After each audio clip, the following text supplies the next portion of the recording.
Welcome to My Best 11 podcast. Today we are joined by a striker from the northeast of England. Played or started his career at his hometown club, unless he supports Gateshead. Went on from Newcastle to Swansea to Hartlepool, Chelsea. Spent a bit of time down south in Brentford. Then worked his way back up north, Port Vale, Lincoln, and finished his career back at Hartlepool. Today we are joined by Joe Allon. How are you, Joe? I'm very good, Andrew. Thank you. Thank you. How are you? Good, thank you very much. You look well. Where you been? You look well. Where you been in hospital? Do you know what? I don't know what to say. Mark, I'll let you introduce Joe a bit more. Yeah, and Andrew, this is going to be like a bit different to some of the ones we've done before. This will be funny. How do I know Joe? Well, probably met Joe numerous times on the back post during games, but what I will say, he's very aggressive, but he was always fair, right? Always fair, and that's what I loved about Joe. And it was obviously through mutual friends over the years, we've met each other and got to know each other, so it's fantastic to have him on the show. And thank you for them words, Marvin, because at the same time, you were not only a good player, a great player, but a lovely, lovely guy as well. But I'm not being funny. You've got to get the skis off when you go to the bar, because you're that tight, you wouldn't spend Christmas. I mean, you look under your bed to see if you've lost any sleep. I tell you, my God, but it's lovely to speak to you.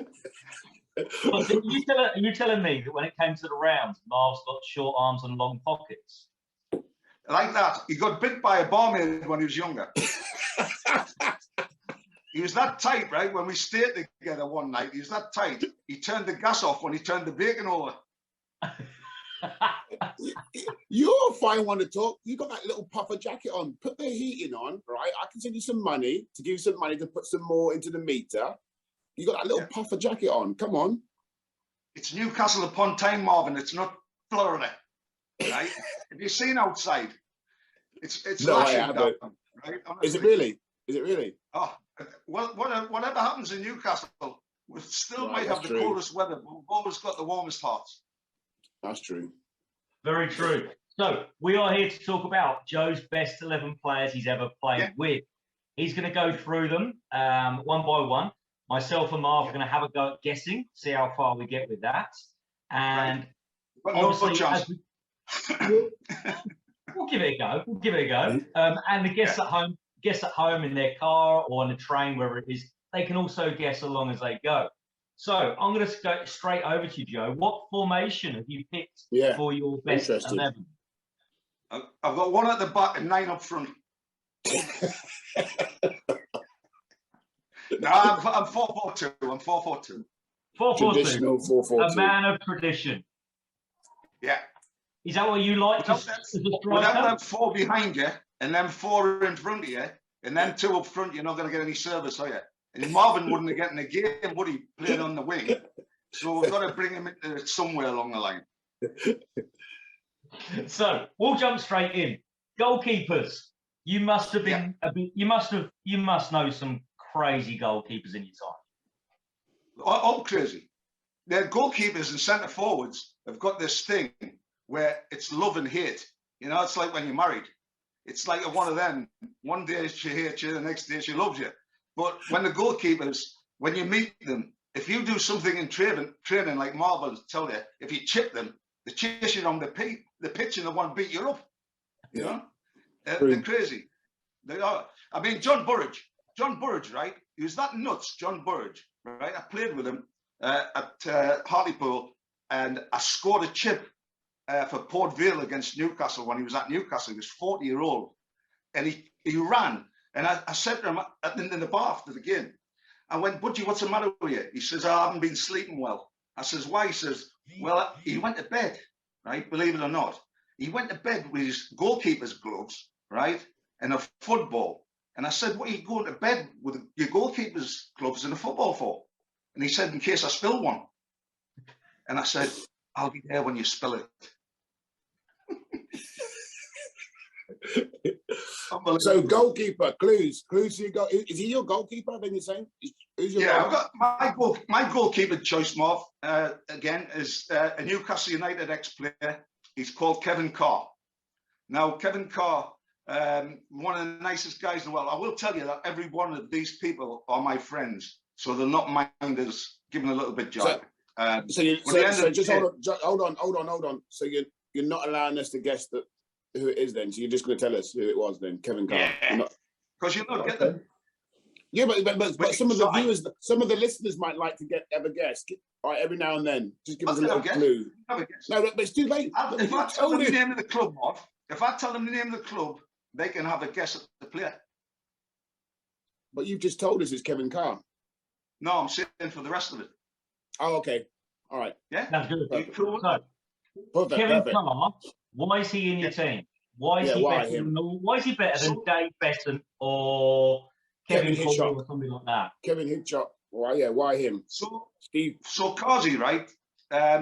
He was a great friend. I used to clean his boots when we were kids at Newcastle. But we played against QPR at Loftus Road on that lovely plastic pitch where the ball used to bounce, and it was only Marvin who could head it because he was the tallest one in the park. And we were 4-2 at half time. And back in the day, I was 13th man, and you used to carry the skips. There wasn't 2 subs, 5 subs, 10 subs, whatever. Back in the day, there was 12 in the team, and the 13th man was me. So we went and we were 4-2 up at half time. Chris Waddle scored 2, and it ended up being bizarre. It was a 5-5 draw, right? And the last goal that Kevin conceded actually went through his legs. Now, the manager at the time was Jack Charlton. I'll come to him in a bit. But Kevin come in the dressing room, and Marvin will tell you, what you never say is, you put your hand up and say it was my fault. Because the other tend to say it was. But Kevin kept his legs open, and the goal went through his legs. And he come in, and he's from Ashington, where Jack Charlton, Bobby Charlton, Jackie Milburn were from. Very honest. And he went, sorry, lads, I should have kept my legs. I should have saved that. I should have kept my legs shut. And Jack went, no, your mother should have. He was at the club for 9 years, 204 days, waiting for a testimonial. On the Monday, he signed for Carlisle. Never played again. But I always remember, right, the greatest thing about Kevin, right, is there's goalkeepers like that I played against, like the great Arsenal legend, England legend, David Seaman. And I could never remember how he could have a name like Seaman and keep clean sheets, you know? And but the thing about Kevin Carr is he's still got the record to this day. That's why he's in my team, of keeping 8 consecutive clean sheets. And he's the only Newcastle goalkeeper that's ever done that. And I applaud him for that. And I'm so proud of him because he's a great, great lad. Wow. Excellent. Still to this day. Still to this day, that is, really. It's incredible. It is. So you're a Newcastle fan? Yeah. Born and bred, born in Gateshead. Newcastle United's my club. I love Newcastle United, and there's just, I don't know if you've seen the breaking news. This is true. The Saudis. No, the takeover. Saudi Arabia, yeah. Yeah. No. Okay. No. So what? It's gonna happen today.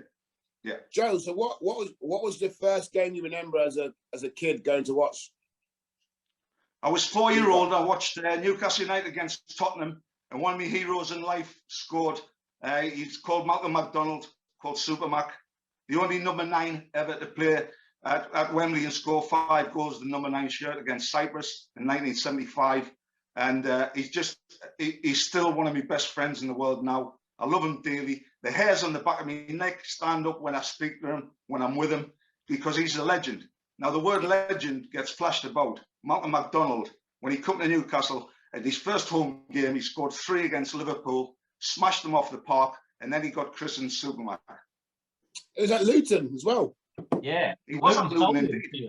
Yeah. He was. I think that's who sold him. Yeah, Because Luton Alex Stock was the manager. I think, hasn't he scored, is it 9 in a game? I think he scored. I think he scored that many goals. I might be misquoted now and be shouted down by a lot of Luton fans. But he scored a lot in one game as well. Yeah, so we sold him this year. So super Matt. And is it him and Shearer are the only two that have got bars on the outside of St James's Park? Is that right? Well, Shearer's got his tuck away now. But that's because to do with the owner. The previous owner with a bit of luck.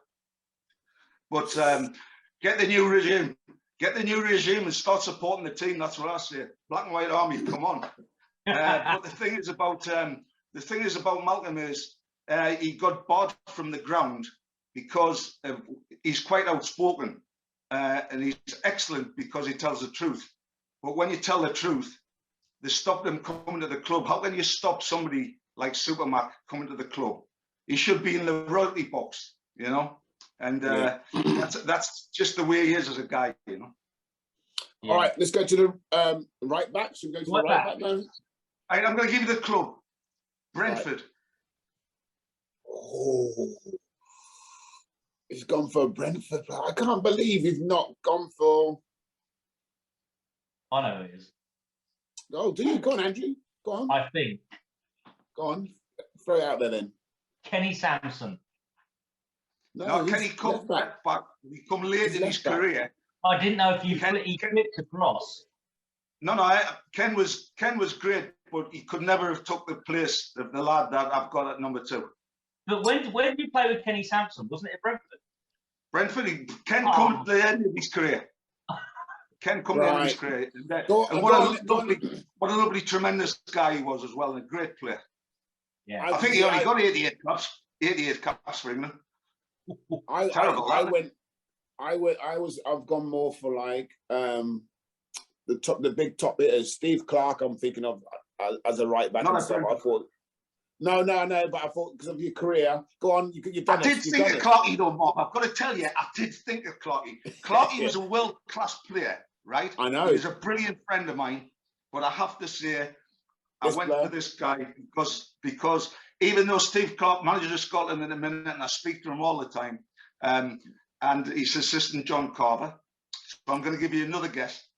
Did this player play another club? What other club did he play at? Give me another club. Right, I'll start you off. He started at Orient, and then he went to the Spurs.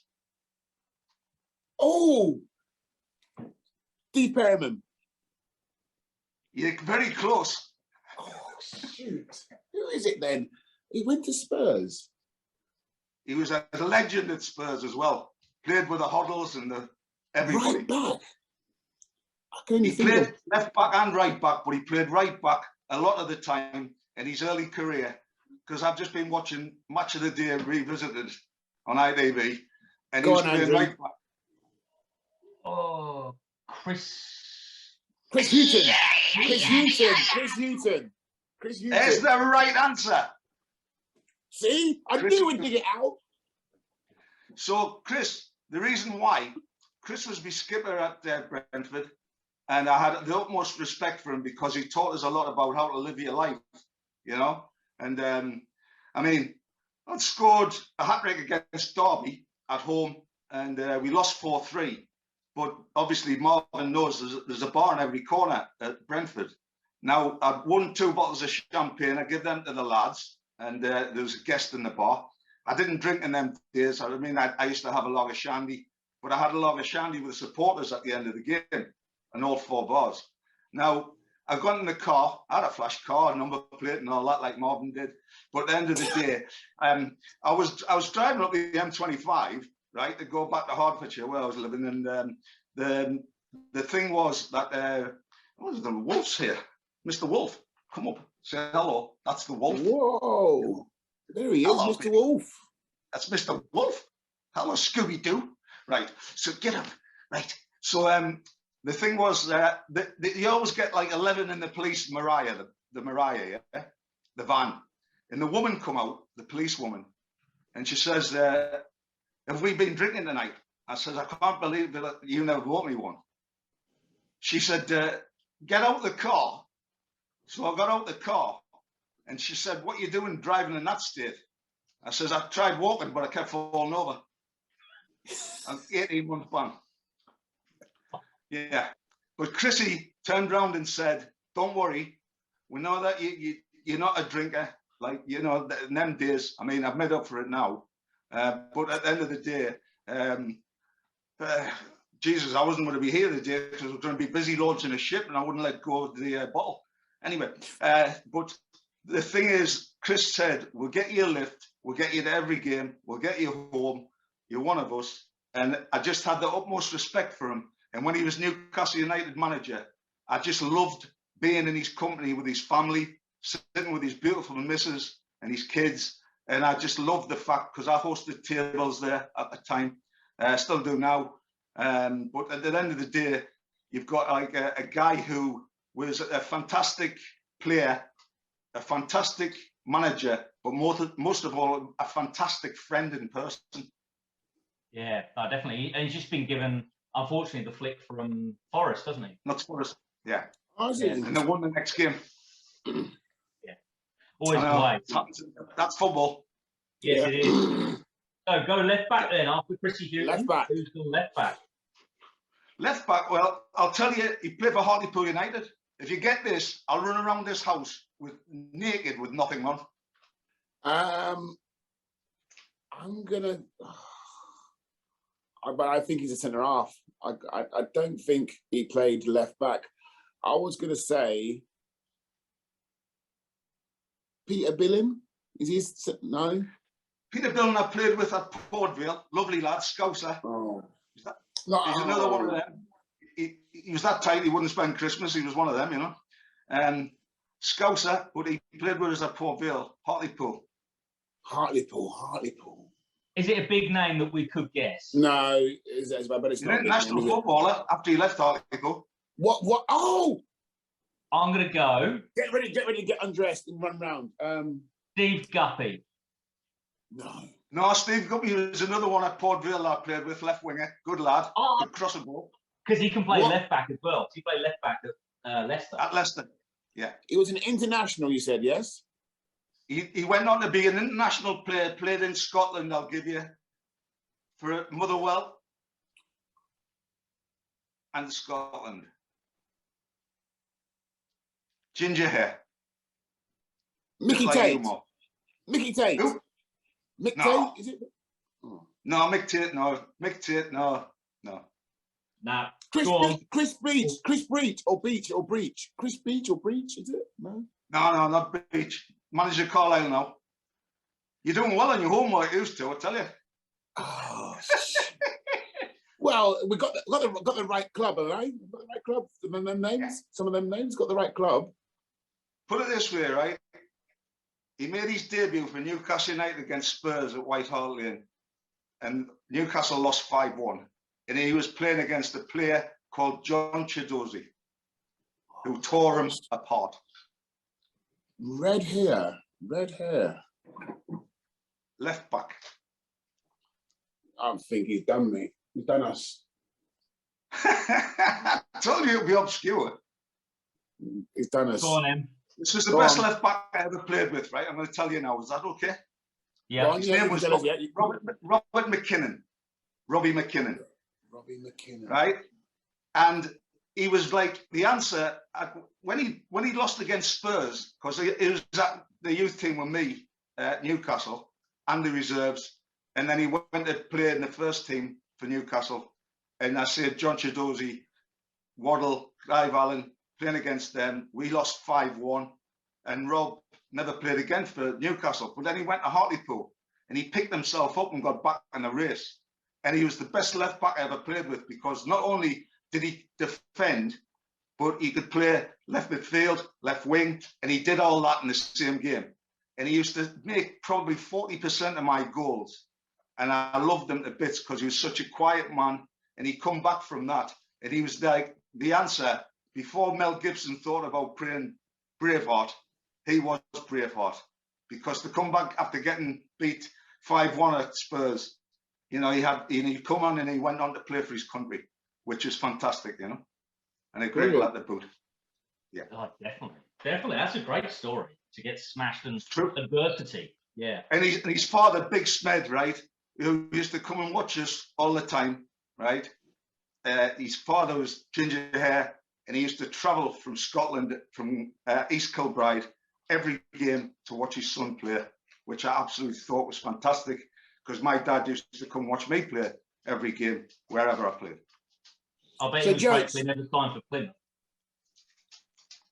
Yeah, different grade now. We get airplanes and helicopters. So Joe, starting off at your boyhood club, then how did that come about? Then how was you spotted? Who spotted you to get you to go down to Newcastle? How did that happen? Well, it's funny, Mark, because me and another lad I'm going to talk about later, which you'll get straight away. But we were together at Newcastle since we were 9-year-old, and we played. And you're not allowed to sign until you're 14, as you know, on associated schoolboy forms. Now, on my 14th birthday, the ex-manager of Newcastle that won the FA Cup 3 times in the 50s and was manager of Newcastle's team that won the first cup in 1968, there was a guy called Joe Harvey, who was chief scout at Newcastle United. Then he come round at 6 o'clock in the evening. I knew he was coming. And he had a Granada car, Ford Granada, a bit like you, Marv, when you were at your height at the Luton. And, but the thing is, he come, assigned me.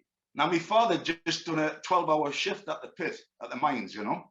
And he'd had a few pints, and he was sitting on the settee, falling asleep with his vest on and his braces. Knock at the door, and I'm sitting at the top of the stairs watching, looking out the window, and I'm thinking, oh, it's Mr. Harvey. Please, please, please.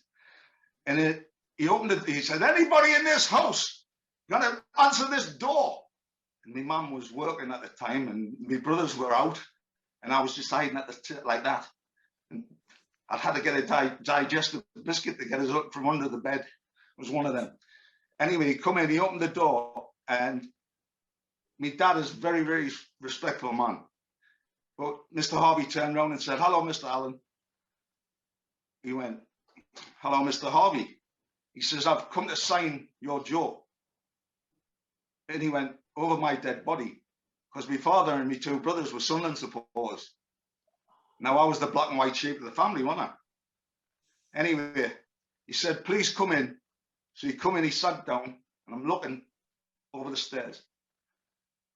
They were talking for 10 minutes, and then I saw the best pass I've ever seen anybody make in my career. And I played with some good ones.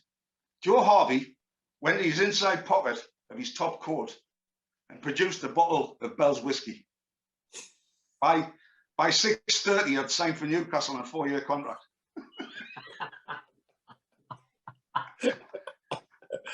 True story. Quality. True story. That's So amazing. centre back. Is it centre backs now? Is it? Yeah, go centre backs. Number four first. Oh, I do look, number what, 4. Number 4. You're going into midfield I can now? do centre backs if you want. Yeah, Yeah, because centre we'd like backs. to do. Yeah. Yeah, we'd like to do the back 4 first. Yeah, go on. So Centre back. you want number 5, or do you want 5 and 4? 6. Hold on, man. What you say? Number. Centre back. Tell us a number. Pick a number. 5. Number 5, right. I never played with him, but he was very influential in my career. And he was a legend at Newcastle United, and also captain of Newcastle United, and also captain of Scotland. So this is before your time then? Well, this is before my time as a player, but as a manager, I'm putting managers in as well, because they were very important in your career. Newcastle. Go on, Andrew. You got it. Stop. You do this all the time. Just say it, Hearts Andrew. as well. He's No, Googling. Andrew's Googling. No, he wouldn't. He wouldn't. No, he wouldn't do that. I played for wanted Hearts. to. No, he played for Hearts. Did you say? Yeah, he was manager of Hearts. He was Newcastle United when they won the first cup. He scored 2 in the first game and 1 in the second against Eugene Pestoza from Hungary. And he was my manager at Hartlepool United.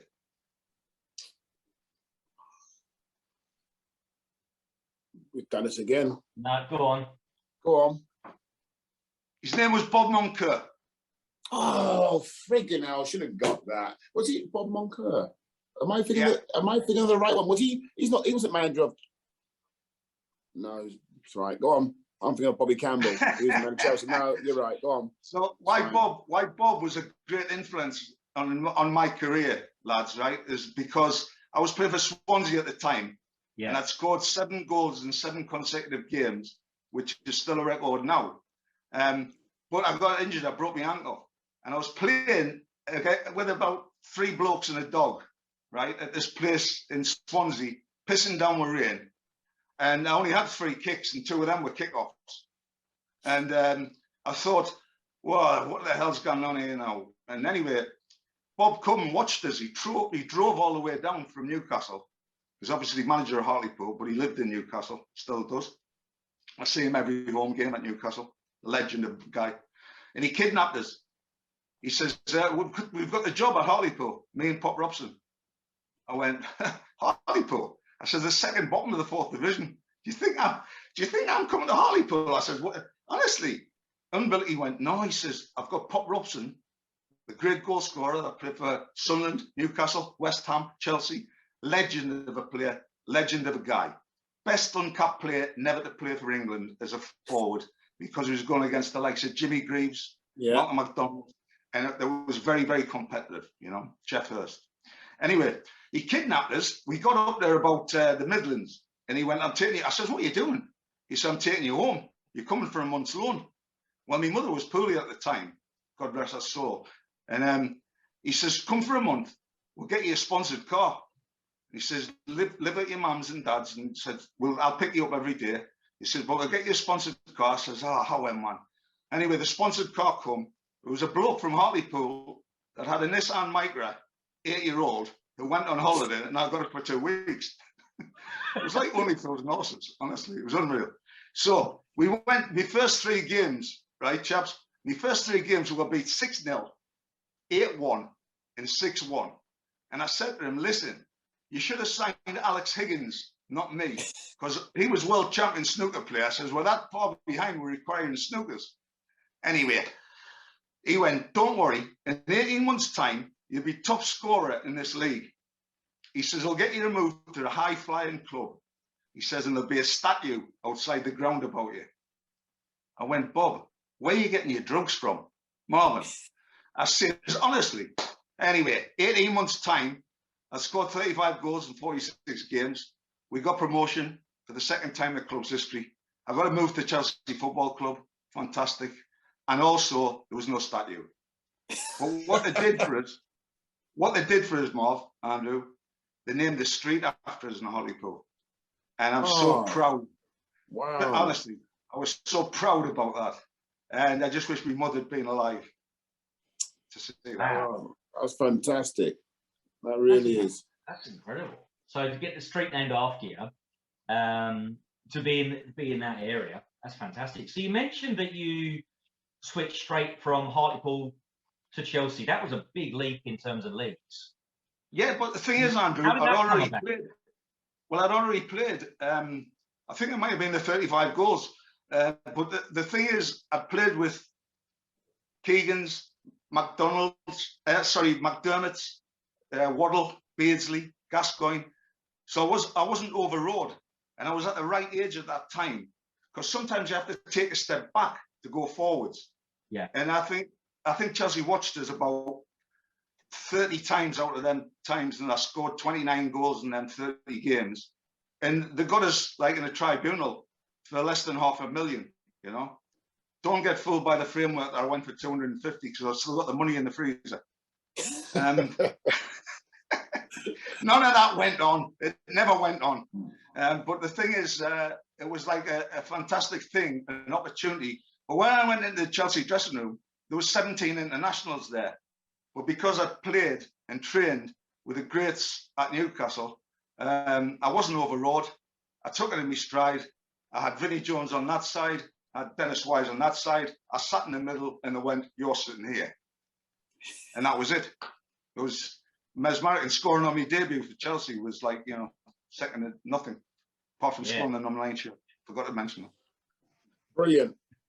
Fantastic. Number so 6. Next to Bob. Number Next 6. to Bob. Next to Bob, we've got, well, another one, me gaffer. Changed my life. World Cup winner. Big Jack Charlton. You've got it, Marv! You've got it! Get in by! And give us my debut. Give us my debut in the number 9 shirt at Newcastle. It was December the 1st, 1984. And we played Stoke City, beat them 2-1. I got took off after 86 minutes. I was knackered. I ran myself into the ground. And he went, "You were brilliant today. You were great. You were great today." He was like that. And I went, "Thanks, Gaffer." He went, "No, you were fantastic. I mean it." I went, "I must have been, because I never played for another 10 months. True. And the thing is, when we went in at 17, I mean, what Marvin tell you and yourself, at 17 to play in the first team of any team is good. But we went in, we were on 25 quid a week, me and the boy wonder, right? The chosen one, who will come to, as you well know, we will come to. And we went in, we were on 25 quid a week. I went in first, and the gaffer went, "What you after?" I went, "A rise." He went, "Right, it's like this. I'm going to give you £150 a week. I'm going to give you £100 a game and £100 a goal." He says, "But in the summer, oh, by the way, I'm going to give you 5,000 to sign on." I thought, fuck, I've just bought my mother's house. Unbelievable. I was thinking, I'll get them leather trousers, that Bros wore. I'll get my mother a new set of feet. I'll get my dad that car. Anyway, went on, and he went, "But in the summer, I'm only going to give you £60. And I went, "Why, Gaffer?" He went, "I want you to learn a trade. Now, it'd be bricklaying or woodwork or metalwork. But I need you, I think you'll make it. But I need you to earn a trade." And I went, "Okay, Gaffer, that's fine. That's good, something to fall back on." Then he went in, didn't he? The chosen one. The little lad lived in a little fishing village next to Newcastle called Dunstan. Anyway, he went in. We'll come to him later.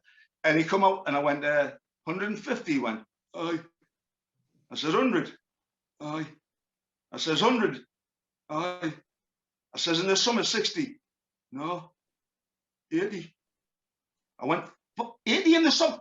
So I braved the gaffer's door down, went in. I went, "How can you do that? 150, 100, 100. You're giving him 80 in the summer and me 60. He said, "He's a better player than you." I says, "Not in the fucking summer, he's not." I got the extra 20. True story. Joe, just quickly, I mean, I don't know if you've ever thought about this, but I mean, obviously thought about it a lot now, more since I'm more experienced. You got in the first team at 17, and the Newcastle number 9 shirt is a big thing to have on your shirt. Maybe as a youngster, you didn't really realise what all went behind the number 9 shirt like we do now as we got older experience. Do you feel that getting as a young as you did was not as much pressure, I suppose? No, it was a case for me, Marv. If I'd finished, I mean, scoring the number 9 shirt for me, if I'd finished my career, it would have been enough. Well, when I made my debut, I got the bus and the metro, right? With I didn't have a suit. I had to wear my dad's black tie that he wore for funerals. I had my school pants on, a Newcastle jumper, a white shirt, and I had my boots and a Presto carrier bag, which is equivalent to Sainsbury's now. And I was on the train, and there's not one of the people on the train knew that I was playing Newcastle's first team. But the thing was, what was lovely about it was the lads. I played with Waddle for the first game, and a lot of the rest of the games I played with Pedro Beasley. But I was a little bit, well, I'll come to it later, but it wasn't so much shell-shocked as disappointed, because I've had getting a run in the side instead of playing 13, 14 games, right, including the cup games, things like that. If I'd getting 6 games off the trot in the side, I would never have left Newcastle, you know. But we'll come to it in a bit. So the gaffer, World Cup winner, just finishing on this one because he's so good. He's been in poorly health, as you well know, and he passed away. He had that horrible illness that my mother and father have, Alzheimer's and dementia. I'd just like to give them a shout. Anybody that wants to get Alzheimer's and dementia, please do. we saw us, and I got him. I was presenting this thing. I had the mic, and I got the gaffer there to present the trophy, and his missus was there. Pat, beautiful woman, absolutely brilliant woman. And he went, "How you doing?" I went, "All right, gaffer." I says, "You just have to present this trophy." He went, "Well, why didn't you tell us? I would have had something prepared." Because he was a great speaker in his day, fantastic speaker. But I said, "No, gaffer, all you have to do is just present the trophy." And Pat went, "Jack, it's Joe." He went, "Jack, I'm Joe." And he went, "No, because sometimes you have to make a joke about things like that." And he went, "Well, you want a mine, aren't you?" And I went, "Aye." Pat went, "You give him his debut and everything." And he used to sit with him at Chelsea when you were Republic Island manager and that. And he went, "Right. How many clubs did you end up with?" And I went, 9, gaffer. He went, "I thought you'd have done a lot better than that." Actually cut us in 2, honestly, absolutely killed us. Oh my God. But no, he was a very, very special person, and a brilliant, brilliant man to boot, like, you know. Oh, definitely. Excellent. Excellent. So what we're going to do is we're going to pause it there. And Yeah. when we come back from our break, from our sponsors, we'll hear the rest of Joe Allen's My Best 11. Welcome back to the second part of Joe Allen's My Best 11. We're going to hand straight over to Marvin for Marv's 60 seconds. Over to you, Marv. Okay, Joe, Messi or Ronaldo? For me, it's got to be Messi, because as a 14-year-old. Right, Messi, done. Right, favourite of a sport? Sorry? Favourite of a sport? Favourite of a sport? Golf. Penalty shootout or golden goal? Shootout. Funniest ever player you played with? Andy Townsend. Favourite stadium you've played in? St James's Park. If you wasn't a footballer, what would you be? Reserve team player. If you could change this one, you can now answer a little bit longer. If you could change one rule in a game, what would it be? Shoot the people that slaughter the players that are not having a very good game, and get them off their backs, because it's terrible, because it's a team game. You know, it's all about the team. It's not about the individual. It's all about the team. All right. Bundesliga, La Liga, or Serie A? Which one for quality? Well, I played in all 3, but I was on that PlayStation game. I would have to say that the best league for me is the Premier League. But if you want one of them 3, I would go for the Spanish, just because of, you just mentioned the fact that the Messis and the Ronaldos have played in that league, and you know, they're fantastic players. Plus David Beckham played for Real Madrid, which I'm very close to. Obviously Michael Owen played for Real Madrid, who come to Newcastle, and if he had 6 shots at JRU, he'd still be alive today. Anyway, that's another story. Right, is the last one? Last one, Marv. Yeah. Favorite derby you've played in? Honestly, for me, playing for Chelsea against like West Ham, it was a big game, and it was a lovely game. I never got the chance to play against Sunderland, because Sunderland was in the 3rd division. You know, and I mean, you know, just like Sunderland so much, you know. I mean, it's funny because but I like that game, but there was only 25,000 there. There's 52 at the other game. But the other thing is, I went to the Sunderland match the other day, because I was commentating for Chelsea against Sunderland, and there was a pound coin thrown on the pitch.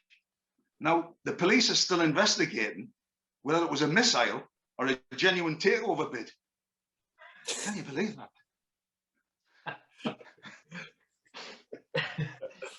And this coming from a Newcastle fan as well. Right. Go on. Right. Next. We will move on to number 4. Number 4, Joe. Yes. I'll give you. He played in 2 World Cups. He played with me at Newcastle United, or rather, I played with him. He played for QPR, and also was a legend for Northern Ireland.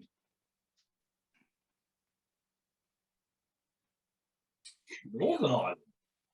QPR. QPR. Oh, no. He was very definitive in height. Northern Ireland. I think the QPR thing's thrown me. Where else? Yeah. We signed him from QPR. The little number 4, like a Jack Russell. He would kick his granny for £1. What's that? It's Northern He would Ireland. kick his granny for £1. You kill his granny for £1. Who's that? Played with George Best at Manchester United and was in the FA Cup final 2 years run in 76 and 77, I believe, as substitute when there was one sub. Oh! I've got it. David McCreary. Yeah, mommy! Yeah! You pulled You're hot! You're hot! Come Yeah. on. So when he went to Manchester United, he come over from Northern Ireland, and there was the likes of Lord Best and Charlton that had been there, brilliant. Like he's obviously from the area where George Best was, and he went and he was like as a youngster, just well, put it this way, he was the hardest player, and he gave us the biggest bollockings I've ever had on a football pitch, because he had such a high standard. But when he played in the 2 World Cups for Northern Ireland, and you remember that famous game when they beat Spain in the quarterfinal, Jerry Armstrong scored. He also played and marked Platini, who was arguably one of the greatest players of the world, and Johan Cruyff out of the games that he played against them. He was probably our worst player when he had the ball, but arguably the greatest player in the world when we didn't have it, because he used to win it. And I saw the most horrific injury when I was on the bench one day at Newcastle. And he ended up with 50 stitches in his thigh on the inside and 65 on the outside. And it was caused by a nylon stud. And he went in for the tackle. Tough as teak, hard as goat's knees, and one of the nicest guys I speak to every single other day, Dave McCreary, legend. Yeah. I think the Manchester United, that's how I got it, 77. Remember? That was the first cup final, I remember. 2-1. 2-1. Well, Sunderland and Leeds in 73 was the only cup final I'm forgetting, because Sunderland won 1-0. Anyway, that's the story. All right. So who's next? Who's next to him? We've got 7, haven't we? Number 7. Number 7. This is where the 4-4-2 comes into play. All right, number 7. So number 7 is arguably the greatest forward that I've ever played with. I'll leave it at that at the minute. Greatest forward. You've played with some great forwards. Right, I'll give you 7. another clue. Number 7, are you going number 7 right midfield then? He can play right with, he could play where he wanted. Right, okay. I'm just putting him in the team because I can't leave him out. I reckon it could be any number of, like you say, Marv, it could be any number of hundreds of them. I'll tell you, he played for Vancouver Whitecaps and Carlisle before he come to Newcastle United. Oh, yes. He played for Liverpool. He did play for Liverpool. Yes. And was played for Everton. And was a legend for England. And he made Gary Lineker famous. Not much of the day, this guy made Gary Lineker famous. Are you playing him at number 7? Yeah, you can play him there. He used to wear number 7 for Liverpool. Yeah. And Everton. Peter Beardsley. Yeah, Peter Beardsley. It's the right answer, Marv. It's the right Peter answer. Beardsley. Yes. Honestly, without a shadow of a doubt, one of the nicest guys in the game. But as a player, right, I've never seen anything like it. He was a magician, total magician. I mean, I remember training one day, and I used to play up front with him all the time. And because I was like, we're a foil, we weren't the biggest of lads. But Pedro had this thing about him where he could make a bad player look good like me. You know, he made us look good. And he honestly, the two centre halves were our first team centre halves, and he sold more dummies than Mothercare, right? And I thought he was doing origami because he folded them both into a fucking duck.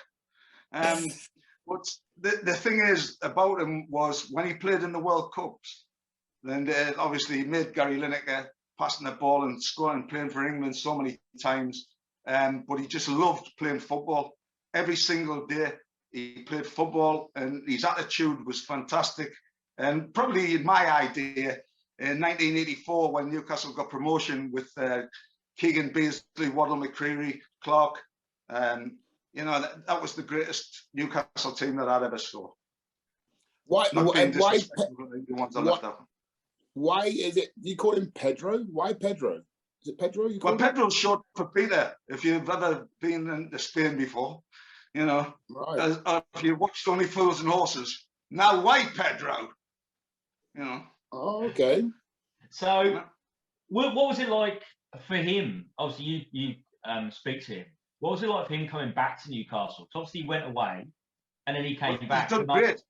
Yeah, and I know. He was fantastic in that team. Kevin Keegan brought him back. It was the closest. It was the closest we have a chance to winning the league since you know, Warren was remembered. It was like, and we're 10 points clear. You know, 10 points clear with Manchester United, and ended up losing it. And Kevin Keegan, obviously, you know, that the famous thing, who was a massive influence in my career as well. Unfortunately, he couldn't get in the team because I never played with him. But the thing about the fact that that Newcastle team was built with Terry Mack and also Kevin Keegan in charge, and just the players that they had, you know, a massive thing for Keegan to sell Andy Cole to Manchester United, but then they make a world record signing of £15 million to arguably one of the greatest goal scorers of all time, apart from Mr. Jimmy Greaves, God rest his soul, Alan Shearer. And it was just a genius move. And, you know, when you're seeing Beasley playing with Shearer, you know, I mean, there was another 20 in the squad, and I don't want it to be disrespectful, but, you know, that was just fantastic. For me, I used to play hooky, as we call it. Up here, we call it the nick. Because I didn't used to go to my games when I wasn't playing. I'd come watch Newcastle play, you know, and it was a case of seeing my mum and dad, but also to watch them play live, you know, it was like, it was a thrill, absolute thrill. Excellent. Fantastic. So that was number 7, Beardsley. Where else? Where are you going now? Do you want to go 8? Yeah, we'll go 8. Yeah. Well, this guy's in the middle of the park. This is his position. You've mentioned him already. Did he get paid more money at summertime? Yeah, £80. £80 more at summertime than you did. Hey, I'm not being funny. He's just like... Is he your goat? Is he honestly your goat then? Is that what he is? Is he, in your opinion, the goat? He was the greatest player in the world in 1990, Italian 90 in the World Cup. See who he did it against. It was the closest we ever got to winning the World Cup since '66. Gaz's tears, Paul, the most loveliest, honest, right? He's had his ups and downs, right? And I'll stick by him. But the thing is, he's been good. He's been good. And when he's bad, he's bad. But I tell you what, he's always been box office. 100%. And like I say, the players he played against when England got to that spot, and he's a little bit local. We all are up here, you know, we're a little bit nuts, as you can tell by me. But the thing is, he was playing tennis, right? At 12 o'clock, he's rooming with Chris Waddle, and he's playing tennis the day before the Germany game at 12 o'clock that night against the Spanish waiters. And he's got a pina colada, right? And he's hit, because he loved the tennis, he was whacking it, you know? He's like Nadal. And then the gaffer come down to Bobby, and he went, well, what you doing? He says, I'm just playing tennis, gaffer, just to get me limbs warmed up for tomorrow. He went, what you drinking? And he went like that, the gaffer, Sir Bobby, and he had a sip. And he went to the waiter, he went, give me one of them. He thought it was pineapple juice. Guys, I had to carry him up the stairs. But like I say, what he could do with the football and seeing us progress together through schoolboy youth team, reserves, then the first team. And then when I went, he went to Tottenham, I went to Chelsea, and we all kept in touch. And he had some terrible injuries, but at the same time, he's still one of the most kindest people, right, that you'll ever meet in your life. So generous and such a beautiful person. But like I say, he has done bad things, but he's also done very, very good things. I love him. Joe, go on, Andrew. Go on. He's a Geordie at heart, isn't he? Do you know if he ever had the opportunity to go back to Newcastle? Who got it? Yeah. Yeah, he just snapped the hands off. No, do you mean, you know when he went to, say, Glasgow Rangers or Everton? Well, he did he ever have the chance to go back Rangers. to Newcastle? He loved Rangers, and Rangers was basically a piece of piss for him because he ran the show. He was fantastic. He was brilliant at Rangers. He was great at Everton. But at the end of the day, Newcastle weren't in that position in the league, I don't think, to get him at the time. And they were still paying millions for him, you know. You've got to imagine as well, when he went to Lazio, he'd had a smashed knee. Marv will tell you, you know yourself, cruciates, a very bad injury to come back from. And then he went and played in the Roma derby. He played in the Celtic Rangers derby. We know all about that politics thing and all that. I mean, I can't believe that politics. I mean, they've been going on about it for 400 years. I mean, you think you'd get out of it, wouldn't you? I mean, but anyway, that thing is, the thing about Paul is, he always wore his heart on his sleeve. And he told us one game when I went to watch him playing for Everton. And he come into the director's box where I was. And there's a guy there called Bill Kenwright, who's into the theatre, right? He's massive theatre at West End. And he was the chairman. And Paul come in to see us, and he had his kit on. His tracksuit top, his shorts, socks, no boots, no trainers, out. And he had 3 double brandies. And I went, "You all right, kid, or what?" He went out, he scored 3 and made 2. I says, "Can you imagine what you'd have been like if you didn't have the 3 brandies?" He says, "I would have been terrified." Yeah. I mean, I'm sure you've got many stories about him, but like what I want to just speak about is that, you know, you came up through the ranks together.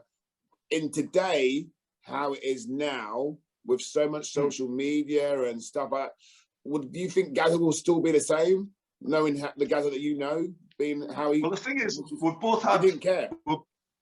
We've both had mental illness, Marv, right? I'm not frightened to tell people that, and never be afraid to pick the phone up, you know, because you have your ups and downs in football. When I had to stop playing, I was in a terrible state. I'm not joking. It was horrible, you know. But the thing is, you always go through that.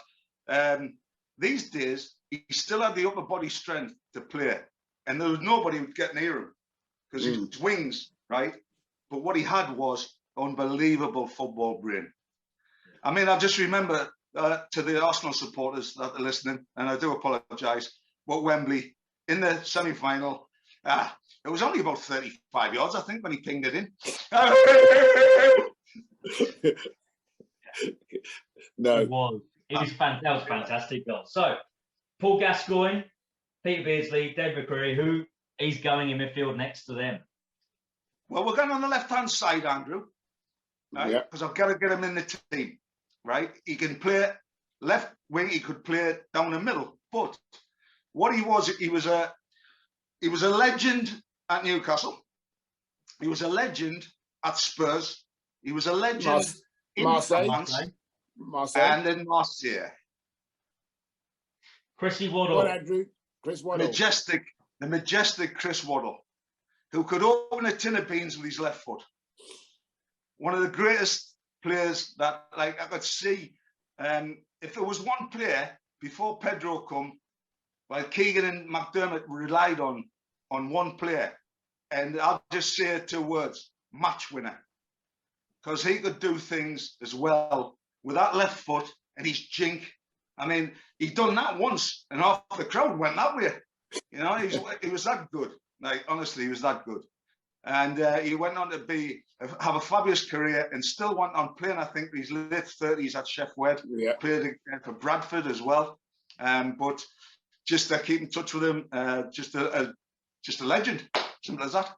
What made him be able to go abroad and be successful abroad? Because it's not easy, especially in the early 90s. Yeah, he started in a sausage factory and played for a non-league club called Tower Law. When Newcastle come in for him, he was such a great player at Newcastle. And I have to say this, even though I love the club and the takeover's on today, like I said, it's on.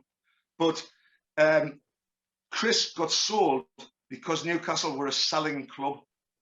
And they sold him, they sold Beasley, they sold Gascoigne, and they gave me away for a crate of beer and a set of strips. So I've done well. But the thing is, when he went to Tottenham, he was playing with Clive Allen, who scored, I think, 49 goals that season. Yeah.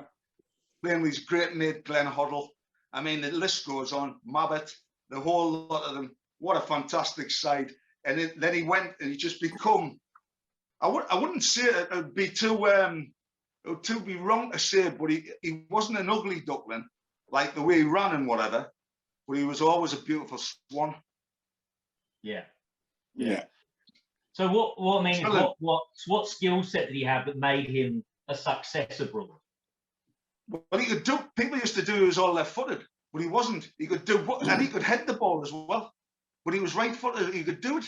But what he had was the fake, the dummy. Like I say, it was one of them that had. They used to think they've got him. They've got him. They never had him. He could cross it with both feet. He didn't have to go around them. It's a bit like modern day Beckham. He could cross them. He could do that. Go back to his right foot and whip it in that way. Ask Kevin Keegan how many goals he scored for him crossing the ball. Yeah, superb. So, what was he like? Just kind of off football for a second. Was he? Well, he used to pick me up every day. Did you know he was a good singer or not? Was he a good singer? I'm not being funny. Did you know he was?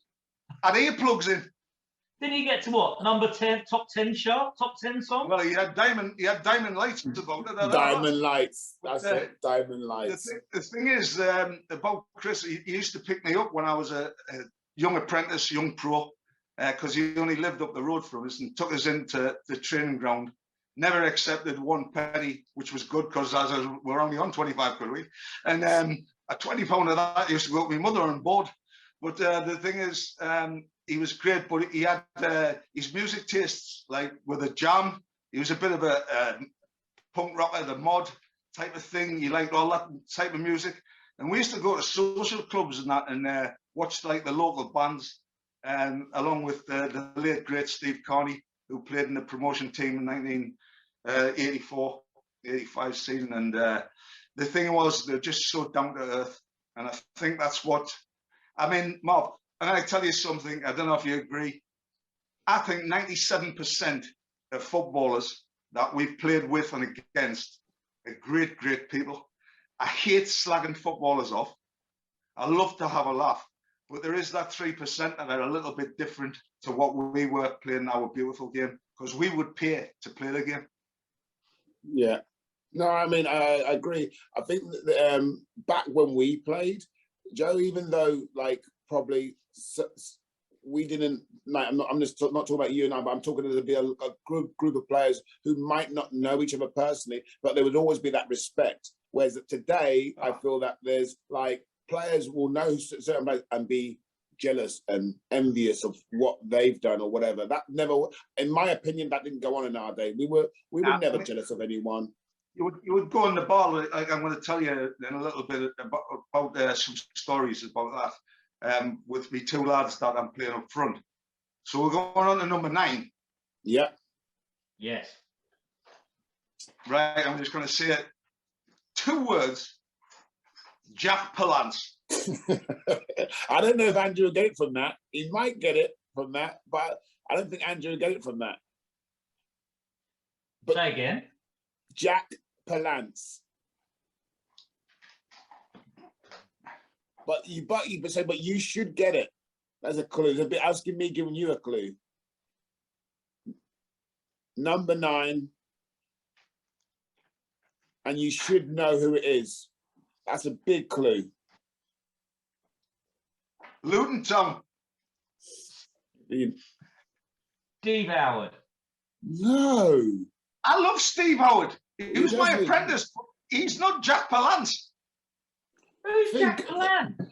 What number Well, 9 do you think of? He played for Bristol City. He played for Chelsea. Yeah.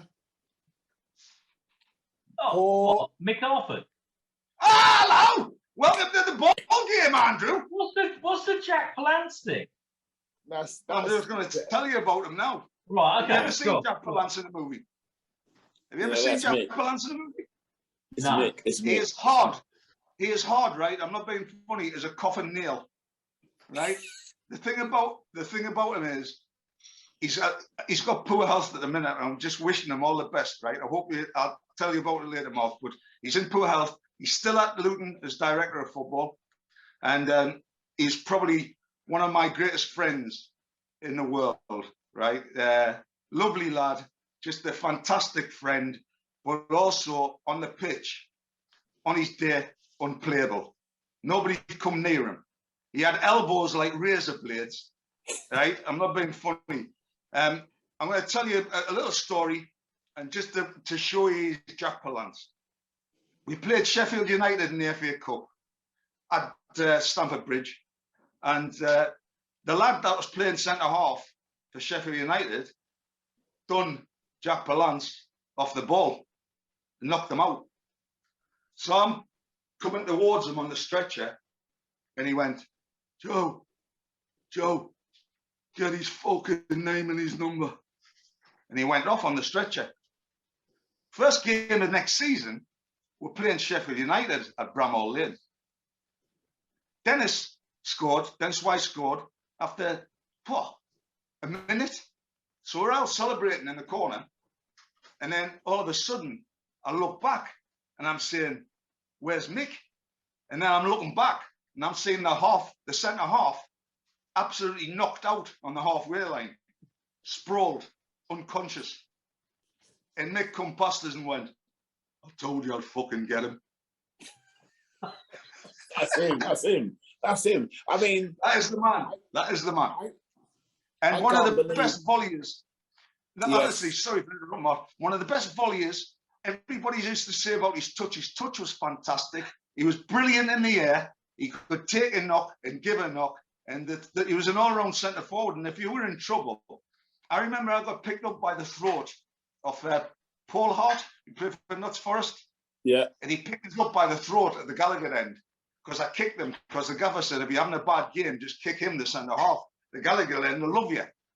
And at the end of the day, he picked us up and Mick went, touch one hair in his blonde head and I'll throw you over the Gallagher. He went, I don't want any trouble with you, big man. He said, you've got it. And he placed us like that. And I was like, I was in the piano with a lid down, Marv. I mean, to be fair, like you said, Joe, I mean, there's so much quality to Mick's game apart from obviously holding the ball up, heading. His volume, his technique and volume was unbelievable. Best volley I've ever seen.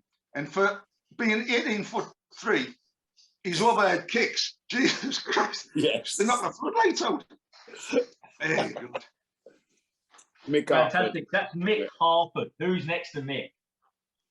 Right up front next to Mick is, again, one of, like I say, I keep going on, all these people are very, very good friends of mine.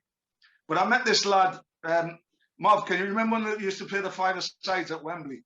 Indoors, and it was on sports night and that? Yeah. So I met this guy, I went in the wrong dressing room once, because we were next door. And I met him that day, right? He was playing for West Ham. He was quite similar in looks. We put my heads out of the window and people said, put your heads in, it might be a horse box. But... Oh! Is he Scottish? Correct. Did he play for Celtic and Rangers? No, he got sent off against Rangers. Celtic legend. West Ham. The Scottish George Best.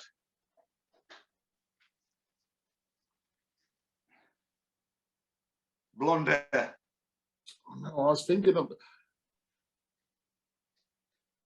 He used to have a partnership with Tony Cotty. Yeah, They weren't on the McAvenny. TV at the Frank time. McAvenny. The TV is the right answer. McAvenny? Frankie Mac. Yeah, but Mac. So I met him that night, and we became very, very friends. And it was a case of he was at West Ham and I was at Chelsea, and we kept in touch all over. He even come to live in the Northeast. I got him in touch with all my friends up here. He played golf with them every day. He's back in Glasgow now.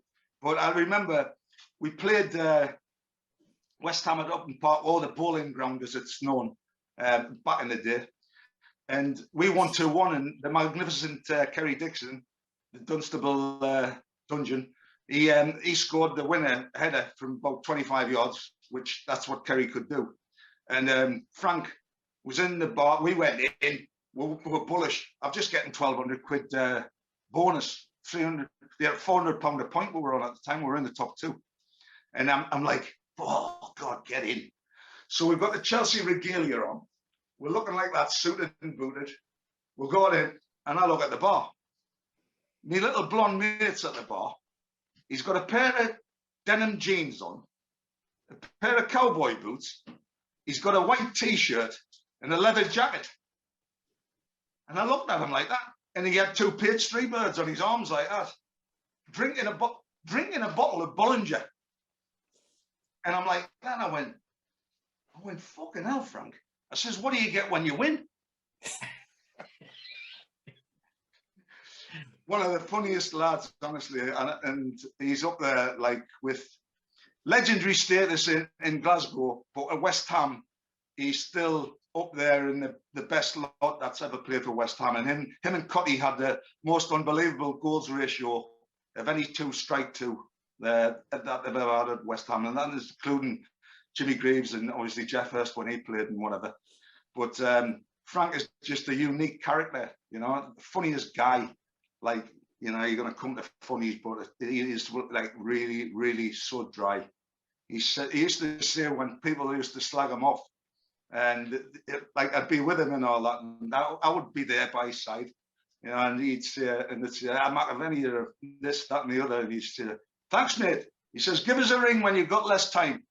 Keep in touch with yourself. Unbelievable. Brilliant. So which of those two, if you got Mick and Frank, which of those two did you prefer playing up front with? I wouldn't get in the team. If you swap one of them out, which one do you find better to play with? Which one worked better with you? Well, I played with Mick, and the thing was with Frank, I played golf for him, and I couldn't play football with him because he's a bandit. So I'd have to say I'd play with Mick, because I know if there's going to be some trouble, that Mick would get us out of it. You know. True. Yeah. True. So, which manager is going to be leading this 11 you've picked now, Joe? Which is the best man well, for this I'll come job? to the manager at the end, Marv, if I can. I'll come to the manager at the end, but I want to give me number 12, right? Me number 12, a young lad who was my apprentice at Hartlepool United. He went on to play. He signed for Liverpool, and he played for West Ham and Everton and Liverpool, obviously. And he's Scottish international and scored at Wembley against England for Scotland.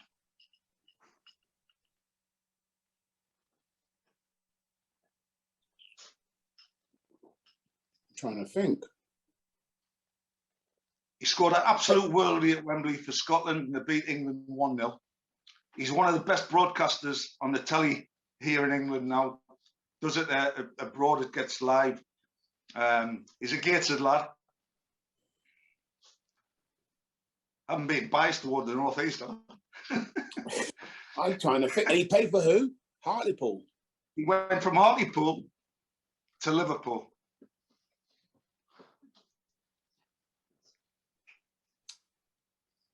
And then from there, he went to West Ham. He still lives in London now. But he played for Everton.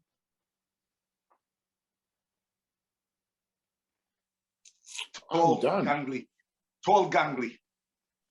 Could score a goal and make a goal. Scored goals for fun as well. From midfield. From Favorite Jimmy Redknapp at Liverpool. The pair of them were the two young lads in the middle of the park. His nickname's Ducky. Played at Luton.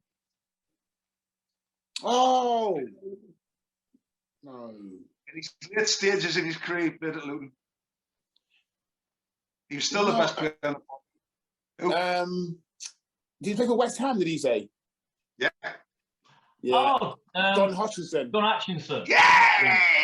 Yes. Now Hutch, right? I'm not being funny. He had a fabulous career, and it's went on now to do his broadcasting. He talks so much sense. If you get a chance to tune into him, listen to him, because he's brilliant on this panel that he does. But he's such a great lad as well. And we were together when I was head boy at Hartlepool. But I used to give them a lift back home. And what I used to do, we used to stop at the garage mob and get like the sandwiches and the crisps, the chocolate bars and the drinks, whatever. And they'd come on my drive, right? And when I'd get out the car to get the bags out for them, because I was daddy running around making them biscuits and tea in the morning and things like that, they used to throw all the fucking rubbish on me lawn and then laugh like fucking drive away. That's what it's all about, isn't it? Yeah. So I'm going to say, I'm going to do me 13 and 14. Right. Well, one, I lived with for over 11 years. And two was arguably up there as being one of the hardest men in football. Vinnie Jones. Is correct? Yeah. Is the hardest man. And who do you live with? No, Vinnie I live Jones. with Vinnie Jones. He lived with Vinnie Jones. He lived with Vinnie Jones. So, Do you live with Vinnie Jones? yeah, years. for 11 years. What was that like? Well, put it this way, it was interesting. You know. They kidnapped you, did they not? Yeah. He kidnapped us from when I was in a townhouse at Chelsea, and I was living in Beaconsfield, which was a lovely area. It's where the chairman lived, Mr. Bates, you know? And I loved Mr. Bates. And everybody hates him, but I absolutely loved him more, you know. He employed us twice when I went to being on the management team with Dennis and Gus Poyet at Leeds United. And Mr. Bates was like, he gave us a job, you know, when I needed a job. And I loved him to bits. And it was like, when I used to get, well, I'll come on to that in a bit, but when I was with Ken Bates, I went in and he went, "Where's your agent?" When I went to sign for Chelsea, and I went, "I haven't got an agent." He went, "Well, you need an agent." I went, "Well, I haven't got one." He says, "Well, how much do you want?" I says, "Well, how much do you want to give us?" He says, "Well, what do you want?" I said, "What? What?" He says, "I've never had a player come in here without an agent saying what they want and all that." So I was due to sign for Middlesbrough, right, on £1.5 a week, which is good money back in them days. And in the end, I ended up coming out of Ken Bates's office on £2.5 a week and half pissed on red wine. And he took us back in the Rolls Royce, and it was like one of them into Beaconsfield. So I went to the townhouse, and Vincent Peter Jones come and he went, "Come on, son, you ain't staying here on your own. You're coming with fucking me." Now, if you've ever seen Lock, Stock and Two Smoking Barrels, you never turn that one down. And it was just a case of, like, we never had one argument in the whole of our lives. I was like head usher at his wedding. His beautiful wife, Tanya, passed away. It was like my mother. She was absolutely superb. But Vin was just like, he was like a brother, you know. And I'll never forget the times we had together. The other one, the hardest man in football, he was just the hardest man in football. He played for Sheffield United and Newcastle United. Oh my gosh, yes, he was. And Oxford. Did he play for? Oxford. Yes, he did. Yeah. Oh my God. Yeah. I mean, he's probably one of the only players I feared when I was thinking going onto the field that I'm playing against him today, that I could get hurt. You weren't the only one, Marv. We were like that in training. Andrew, no. Beautiful man. No, go on, Marv. BW. Billy BW. Whitehurst. Billy Whitehurst. Yeah. Terrific. Terrific. He is. I took his place at Newcastle one day, and the stamp of the guy, the Wolves come. The stamp of the guy, he sat down next to us in the dressing room, and it was the day I scored in the number 9 shirt, and he held me knee, held me hand. He went, "You're going to be brilliant today. You're going to do this." And I was taking his place.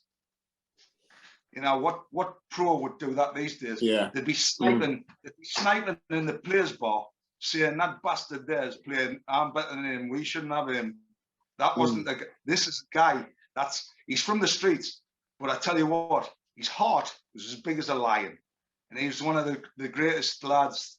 Again, they're my friends.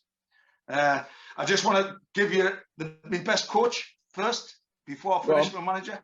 Yeah. By the way, I had Vinnie Jones and I had Billy Whitehurst because of one reason. If we lost the game, we're definitely going to win the fucking fight. Well, with Vinnie, Especially Billy with Big Whitehurst, Jack and Palance, Mick Harper, the 3 of them. and Big Jack. So my best coach, I've had a few. Pop Robson was an unbelievable coach for me, but the one that had more foresight and it was way ahead of his time. It was one of my coaches, well, the coach at Chelsea Football Club. He also was manager of the Arsenal. And worked under Terry Neal. He went on to manage Arsenal. Well, he was caretaker. Stuart Houston? Who? Stuart Houston, he said. Stuart Graham's era. He was involved in England for a little bit, by the way, in 1990. With Sir Bobby. Oh. He lived up your way, St Albans. Yeah, Arsenal team did. And he was at Chelsea, was he? Was he at Chelsea, you said? Yeah, he changed a lot at Chelsea. When he spoke, everybody listened. He was like a general, he was like a colonel. England, number 2 to Sir Bobby. Who was that? What's that place called? Radlett. He lived at Radlett. Yeah. He used to pick us up from training. He used to pick us up to go to training when I got done for the person who switched across. Go on, Andrew. That was as a Go player. on then, say it. Graham Ricks switched across as a player, though. And he didn't work under Bobby Charles. Bobby Robson. No, Rick was good. He was at Chelsea. He was at Arsenal. He went to Doncaster. He was a Doncaster lad. Yeah. Oh, well, there's a clue. There's a clue in the Doncaster for you. In the Doncaster. Oh, no. Don Howe? Is the right answer.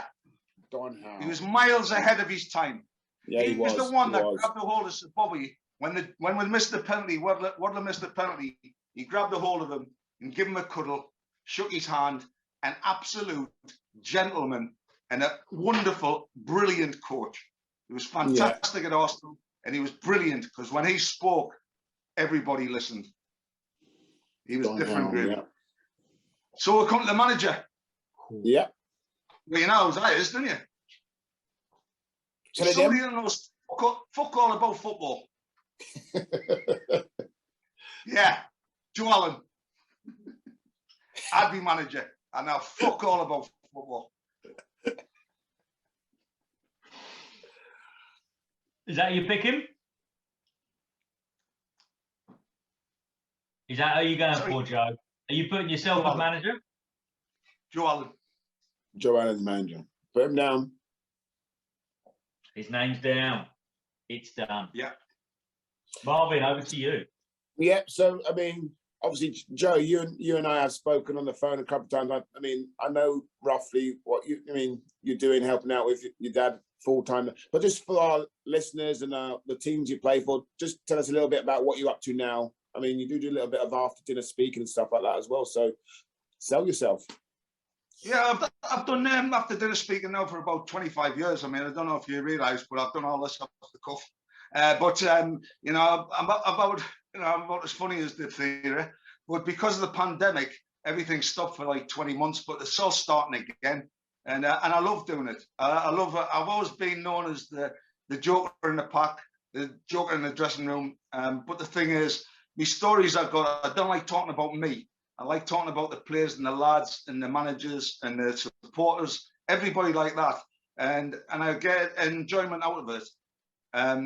One, because I know I can do it without being big-headed. But two, I like doing it because people are getting entertained in a way where they're not going to know, because these are my stories.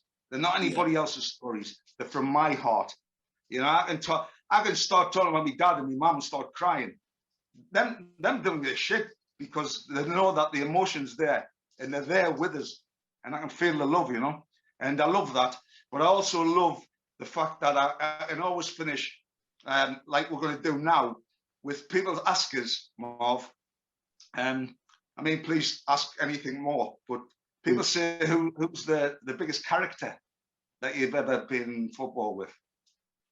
And you know, you got Vinnie Jones, Gazzers and all that, and Mick Harper and Frank McVinnie's, and I look and I went, oh yeah, got you. His name's Stan Hillhouse. Yeah, say Stan Hillhouse. Who's Stan Hillhouse? Well, Stan Hillhouse used to stand, right, on the ticket office at Hartlepool and give the tickets out to the guests. Yeah. So he was like Penfold. He was about 5'4", national health glasses, right? Hartlepool suit, tie on, gravy stains down his shirt. But carry on down there. Anyway, he was twin-tongued with Mussolini and Adolf Hitler. Because if your name wasn't on the door, you were not getting a ticket, right? So my father went in one day and he went, all right, Mr. Allon, how are you doing? Your Joe's doing all right. And he's 34 goals up to now and there's still one game left. I think he'll score today. I backed him. Oh, and he went, thanks. He said, your usual seats up in the Millhouse end. Go and sit up there. Enjoy the game. Lovely to see you. So my dad stopped and started tying his shoelace, and there was a big blonde lad behind him. And he went, hi. He says, I'm guest of the board of the Sunderland directors. He went, all right. He says, I'm in the director's box. He says, listen, mate. He says, it's Hartlepool, not Liverpool. He says, there's not a director's box. He says, the porter cabin. He says, what? He says, no. He says, I'm Bob Murray, the chairman and owner of Sunderland. I'm his special guest today. He went, now, what you'll have to do, son, right? Your name's not there. You'll have to go down the Millhouse stand, round the ring end, down the back of the Greyhound Stadium. It'll cost you £12 to get in. He says, I don't think you realise I'm the world record holder for 1,500 metres, and I've just won the Olympic mile. My name's Steve Cram. And he went, well, it'll not take you long to fucking run round him, will it?